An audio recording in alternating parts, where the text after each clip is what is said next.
আর জিতের ক্যারিয়ারের সেরা ৫ মুভির তালিকার পঞ্চম অবস্থানে রয়েছে ২০১৫ সালে মুক্তিপ্রাপ্ত ডিরেক্টর রাধাচন্দ্র পরিচালিত জিৎ ও কোয়েল মল্লিক অভিনীত রমকম জনরা মুভি প্রেম করেছি বেশ করেছি।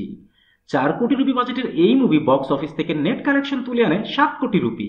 তালিকার চতুর্থ অবস্থানে রয়েছে ২০১৬ সালে মুক্তিপ্রাপ্ত ডিরেক্টর বাবা যাদব পরিচালিত জিৎ ও নুসরাত ফারিয়া অভিনীত দুই বাংলার জয়েন্ট ভেঞ্চারে নির্মিত সিনেমা বাদশা দা ডন। ৫ কোটি রুপি বাজেটের এই মুভি টলিউড ও টলিউড বক্স অফিস থেকে নেট কালেকশন তুলে আনে ৭ কোটি ৫০ লাখ রুপি।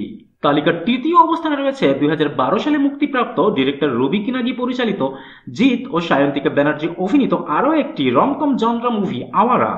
৫ কোটি রুপি বাজেটের এই মুভি বক্স অফিস থেকে নেট কালেকশন তুলে আনে ৮ কোটি ৫২ লাখ রুপি।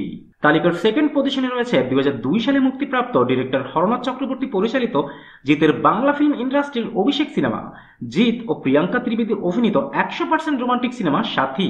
মাত্র ১ কোটি ৫০ লাখ রুপি বাজেটের এই মুভি বক্স অফিস থেকে নেট কালেকশন তুলে আনে ৯ কোটি ৮২ লাখ রুপি।